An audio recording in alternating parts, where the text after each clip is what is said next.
So my name is Jessica Stumbo, and I'm the Program Director for Sports Medicine Fellowship in the Department of Family and Geriatric Medicine. And today we're going to talk about exercise, and exercise is as medicine. It's kind of a roadmap. We're going to talk about the problem, obesity and activity, and then we're going to go through the solutions. So I'm not going to belabor this much. I just want to put a few slides for completeness. There's a huge obesity epidemic. More than a third of United States adults are obese, and about 17% of children.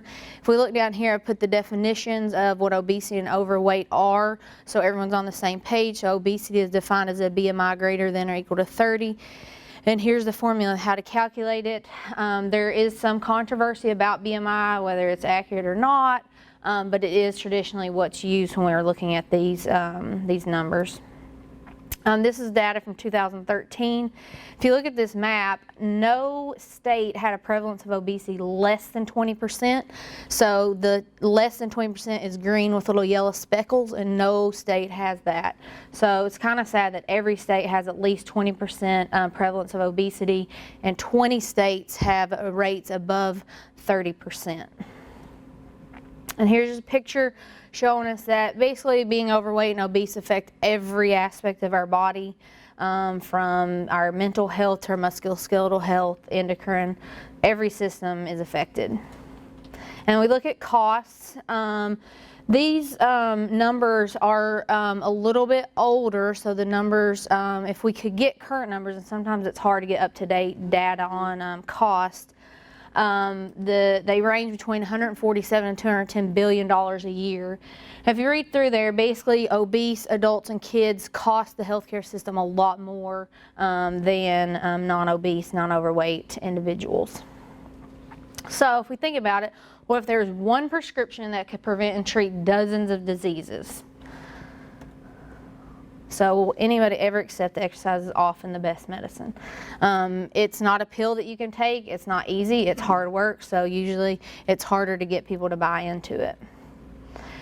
So when we look at kind of what can regular physical activity do, it can reduce your risk of various cancers, reduce your risk of Alzheimer's disease, reduce your risk of heart disease, blood pressure, stroke, diabetes, improve your mental health. And if you all want these slides for all the numbers and stuff, I can send them to somebody who can give them, hand them out. So we look at what are the guidelines for exercise. So the current recommendation is 150 minutes a week of moderate intensity activity. And if you're thinking, what is moderate intensity activity? It's basically where you can talk, but you wouldn't really be able to sing. So there's some examples listed, but it really could be anything that's similar, a similar exertion to those. You don't have to do, obviously, all 150 minutes at a time or even 30 minutes. You can break it up into 10 minutes in length, and that has been shown to give you the same benefit as doing longer periods of exercise. Now, some alternatives, because some people work out harder than moderate intensity. So if you work out at a vigorous level, you only have to get in 75 minutes a week, and there are listed some examples of what vigorous intensity activities would include. And then you can do a combination. So some people, some days are working out a little harder than others. And so if you do a combination, you'll want to complete 150 minutes, but every 2 minutes of, every 1 minute of vigorous activity is equal to 2 minutes of moderate. So you can kind of tweak your workout regimen to fit your needs.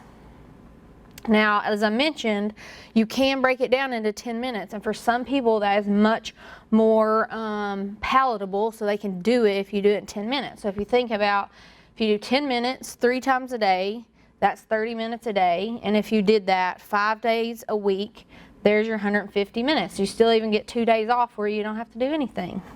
Not the best idea, but you, so you can break it up, and some people that you can get them moving a lot more quickly if you can talk to them in that fashion about that it is okay to break it up.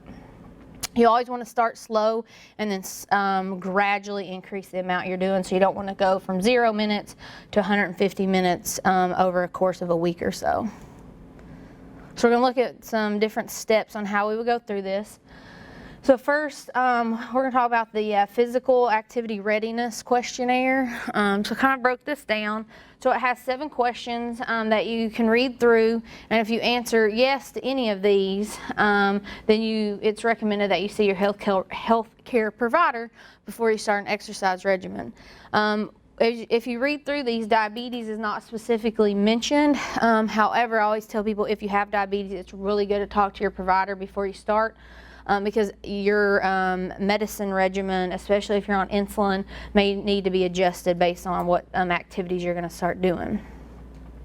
So you can see here, if you answer yes to one or more of the questions, see your doctor. If you answer no to all of them, you can probably go ahead and start safely. You just want to start slow and gradually build up. And then if during your exercise regimen you start having any of those problems, then you may want to stop and then go see your doctor. And really, for most people, you got to keep it real.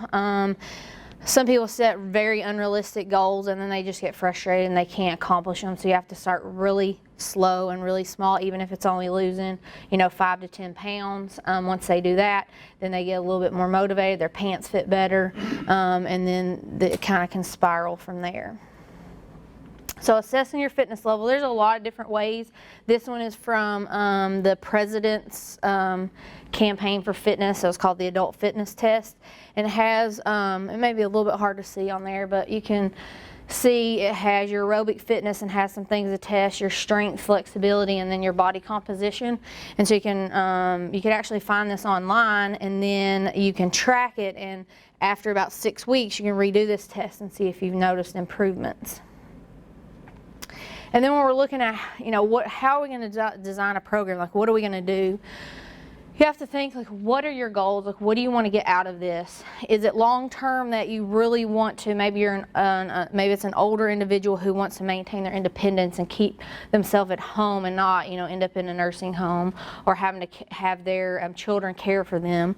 Maybe it's they just got diagnosed with diabetes and they really want to get rid of that so they don't have to be on medication.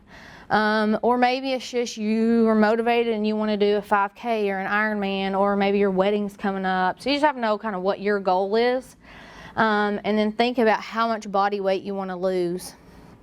If you, kind of a rule of thumb is if you can cut out 500 calories a day, you will lose about a pound a week. So the slide says 500 to 1,000 to lose 1 to 2 pounds a week.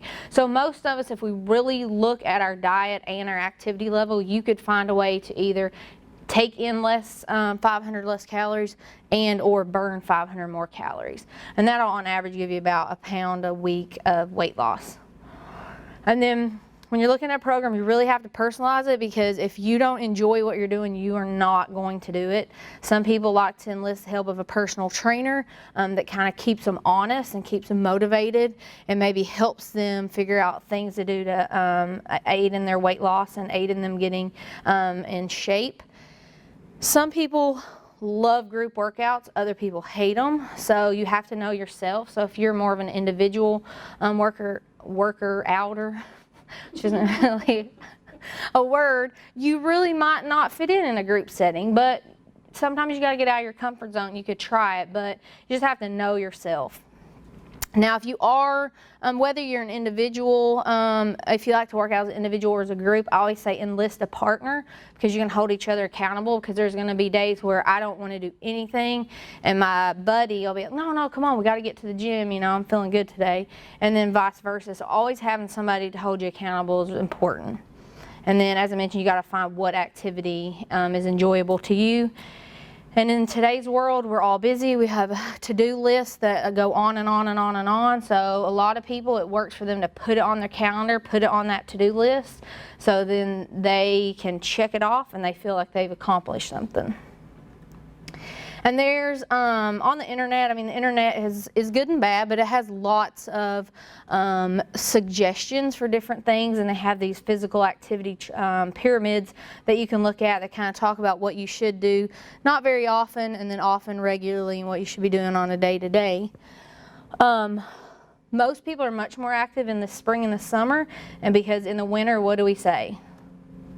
cold outside, I'm not going. So there's actually these cool little pyramids that give you ideas about what to do when it's cold and give you some activities to do even when it's cold outside, or even exercising in the cold and how to do that.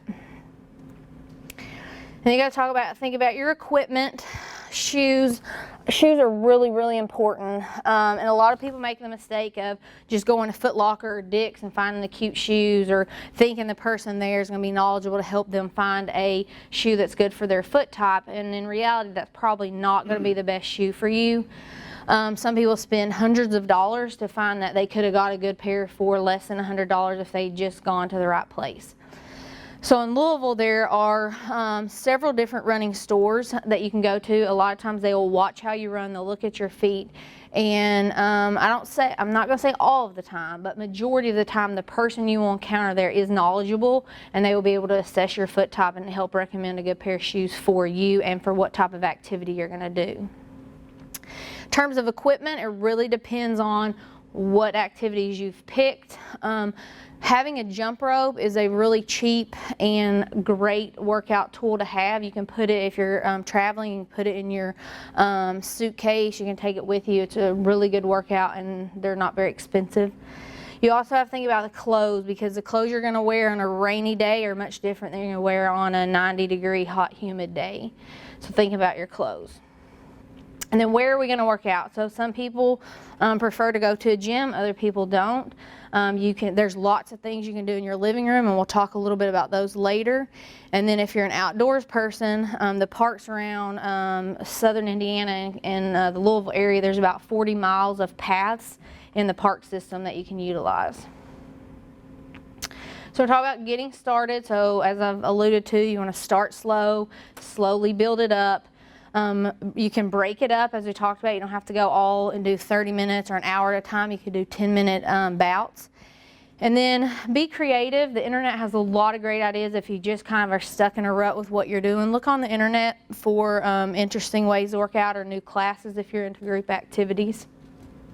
And then trying to incorporate it into your life. So here's some just suggestions about, after dinner, maybe go for a family walk.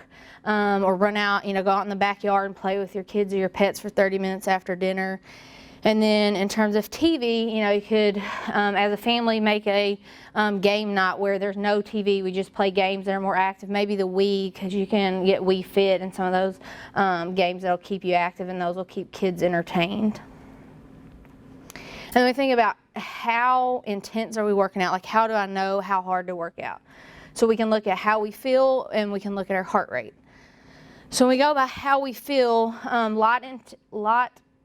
light intensity exercise, it feels pretty easy. I mean, you're not breathing hard, you're not really breaking a sweat, you could sing, you could carry on a conversation. So it just feels easy. And then as we progress, it feels harder and harder. You're getting more and more breathless. You can you can't sing, but you can carry on a conversation. And then as we get into vigorous, it's really hard to even carry on a conversation without stopping for a breath. And then we look at heart rate. So I bolded basic because there are some complicated and different ways to calculate your maximum heart rate, but this is a basic. So you take 220 minus your age. So the example here would be a 45-year-old. So their max heart rate would be 175. And that would be the maximum number of times your heart should beat per minute while exercising. Now, most people do not exercise to their max heart rate, which is totally acceptable. Most people go from a range from about 50 to 85% of their max heart rate. And then, so we're going to look at how do I figure out what that is. And so if we're looking at, so if we go to that range on this of 50 to 85, obviously 50 is a lower intense activity, and then up to 85 is more vigorous, which is kind of what's alluded to on this slide. The other thing I want to mention before I forget, and there was really not a great place, there's a lot of different ways to measure your heart rate. So the old school method of just feeling of your pulse, but there's really complex heart rate monitors. That's the Polar system that you can get. It has watches and bands that you wear around your chest. So there's a lot of ways to measure your heart rate. So when we're thinking about our target heart rate zone, I put this little guy here to remind us that there's heart rate calculators online, so you can just plug in the numbers. So you don't actually have to do them yourself. You can just plug in the numbers. But if you're going to, so here we talk about if somebody wanted to work out at 70 to 85% intensity, which will be in the vigorous range. So they're going to get their maximum heart rate, so do 220 minus age, and then you multiply that number by 0.7 to get your lower heart rate range, and then by 0.85 to get the higher. So the example at the bottom was our 45-year-old, so his or her maximum heart rate was 175. So if we do 175 times 0.85, that means 149 should be our upper range for our heart rate. And then if you multiply it by 0.7, 123 should be the lower range. So if you're exercising and you want to be in that vigorous intensity category, you're going to get your heart rate to range anywhere between 123 and 149. And again, there's calculators online, so that'll help. So most of the time, what do we hear? So busy, I just don't have time for this. So simple things, take the stairs, not the elevator. We always hear that. We're always looking for the closest parking space when really we should probably be looking for the furthest parking space to make us walk a little longer. Some places say, like at work, try to walk or park further away so that you get some exercise in the morning. While you're driving, every time you have to stop at a stoplight, you can tighten your abs and hold those until the light turns green. While you're watching TV, so if you just have to watch TV, you want to turn your commercials into fitness breaks. You could do jumping jacks, you could jog in place, push-ups, sit-ups, lunges. There's lots of things you could do during the commercial break. Or what I do, I love watching Days of Our Lives, but I find it bad that I just sit there for 45 minutes and watch it. So I try to only allow myself to watch my DVR Days of Our Lives if I'm exercising. So I have my elliptical in front of the TV, and so I'll reward myself by watching Days of Our Lives, but I have to exercise to do it. So that's one thing you can think about doing, is DVRing your shows and then exercising while you're doing it, while you're watching those. And then when you're in the kitchen, a lot of times we stand around waiting for things, the oven to warm up, the microwave to go off. So you can do things like standing push-ups, which are depicted in this picture. When you walk out to get your mail, you can take a 5-minute walk up the street and a 5-minute walk back down. So now you're already in for 10 minutes. There's your 10 minutes one time during the day. So now you only have, if you can get in 2 more 10-minute bouts, you've had 30 minutes for the day. And then everybody who has kids knows how busy it is, and you're taking them here and there and you're waiting. So while you're sitting and waiting at the kids' whatever game, soccer game, basketball, do something. Take a walk. If it's in a gymnasium, you can go up and down the steps. So instead of just sitting there looking at our phone and our Facebook like we all probably do, get up and kind of start moving, and you can get your exercise in that way. And then over lunch, talk about, I think a lot of UofL employees, at least, when Melody was here, was telling me that a lot of them walk over lunch. If it's raining outside, you could do the steps. One cool thing I thought, and we could have probably done this today, except I would have been really out of breath, is have a walking meeting. So if you have more of an informal meeting, instead of just sitting in an office, you just go for a walk and have that meeting while you're walking and exercising. And then pedometers are a good way to track your steps. And usually people say try to aim between 7,000 and 10,000 steps per day, but you can start slow and then build up.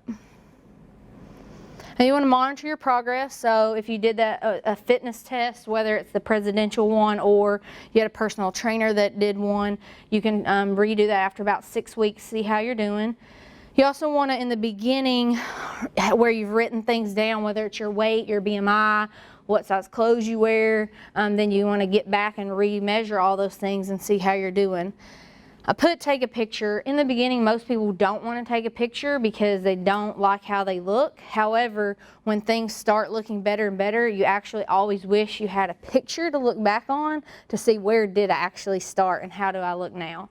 Also using how your clothes fit. So some people don't like the scales and they get discouraged when they're watching the numbers on the scale. So a lot of times I say go by the way your clothes fit, because if you're starting to build muscle mass, your weight may come up a little bit, but you'll notice your clothes are starting to feel a lot better, and that encourages people. And then you'll set your goals, reward yourself. It may be a massage, it may be new workout clothes, maybe a new pair of shoes. So whatever to kind of make yourself feel better because you've accomplished something. And we're not going to talk a lot about flexibility and strength training, but those are important to incorporate. In terms of strength training, as we age, our lean muscle mass decreases, but we can reverse that. So we just got to stay active and work on maintaining that muscle strength. And then most people would say 2 to 3 sessions of about 20 to 30 minutes per week in addition to your cardio is sufficient for this. Important things that we have to remember are proper technique. A lot of people just do wrong technique, and then you can set yourself up for injury. Using the proper weight, so start low and build up. Don't try to go too heavy too fast, and then make sure you're resting in between the repetitions. How much cardio do you suggest a week? Cardio? Well, it all gets back to however you want to do it. You got to get 150 minutes in a week. So, and they've actually done studies where people who did 10-minute bouts had as good a success as people who did 30-minute bouts or hour. So as long as you figure out how you're going to get 150 minutes in per week, you could, if you did an hour one day, then you got a big chunk of it out of the way. So, because they used to say, the guidelines used to be like 30 minutes, 5 days a week, that kind of thing, but they really, the latest recommendation is 150 minutes a week, however you get that in. So. And then, and that's minimum. Obviously we can do more, but that's sort of the goal, is to at least get that in.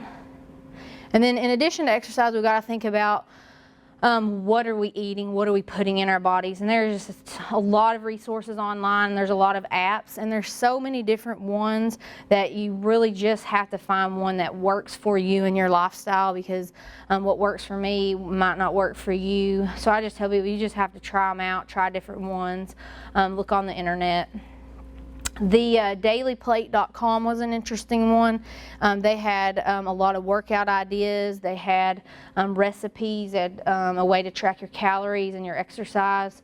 So that was a good one. But again, there's so many, it's hard to say one's better than the other. You just have to find what works for you. And then a word about hydration. So about 2 hours before exercise, we usually tell people to try to get in about 13 to 20 ounces of water. During exercise, the goal is about 8 ounces every 15 minutes. And really, if you're exercising for less than an hour, you really only need water. You don't need sports drinks. If you're exercising for over an hour, there is a role for some of those sports drinks. And then after exercise, in terms of hydration, people often ask, like, how much do I need to drink to rehydrate? And if you weigh yourself, for every pound of body weight you've lost, you actually do need to drink 16 ounces of fluids to replace that lost water. And then we were talking before it started that a good recovery drink is chocolate milk. It has the perfect ratio of carbs and protein. So some people will, after the exercise, drink chocolate milk. And then some resources. So the malls have a lot of room that you can walk in there, and there's actually things on the internet that map out paths in the mall and how many miles that is. The Louisville Zoo also has a walking program that you can join, and I think, if I remember when I was reading it, younger kids that can be in a stroller can actually go with you, and you can, as you're running or walking through the zoo, they can kind of look at the animals, and I don't think it was that expensive. And then earlier I mentioned the parks. Pacers and Racers is a running store, but on their website they actually have a list of a bunch of different parks. and the mileage and the paths and different stuff to do. So that's a good resource. And we have a bunch of YMCAs in Louisville, and the Louisville community centers have various gyms and different activities, swimming pools. And then Exercise is Medicine is was a campaign that was endorsed by a lot of big ortho and sports medicine groups. And on their website, they have a lot of stuff for healthcare providers, but they also have things for just regular people and ways to incorporate exercise into the workplace, into the school, into your community. So that's another resource. And then the Humana Vitality Program, you all probably know more about this than I do, so I don't know if I'll belabor it, but basically it's a wellness and rewards program. You get a health assessment, they'll give you a vitality gauge, then they give you a health plan, then you establish goals, you achieve them, you get rewards, you get bucks, and then you can use those in the mall. And it looked like online you could get a lot of cool things, like somebody was talking about getting a camera and money to use on trips. And they had apps for your smartphone and a bunch of online resources. So that's something I know has been marketed in the newsletter, I think, a couple times. And then just on, like I said, the internet has a lot of good information. You just have to be careful. But I found this book. It was called Deskercise, and it had actually, you could see some snips in it, but it had a lot of stuff to do at your desk, and had various workplace exercises that you could do. And then the CDC has a ton of good information. So just as I mentioned, 150 minutes of moderate activity per week. Doesn't matter how you get that in, but at least the bouts need to be about 10 minutes in order to show some benefit. Or 75 minutes of vigorous, or a combination of the two.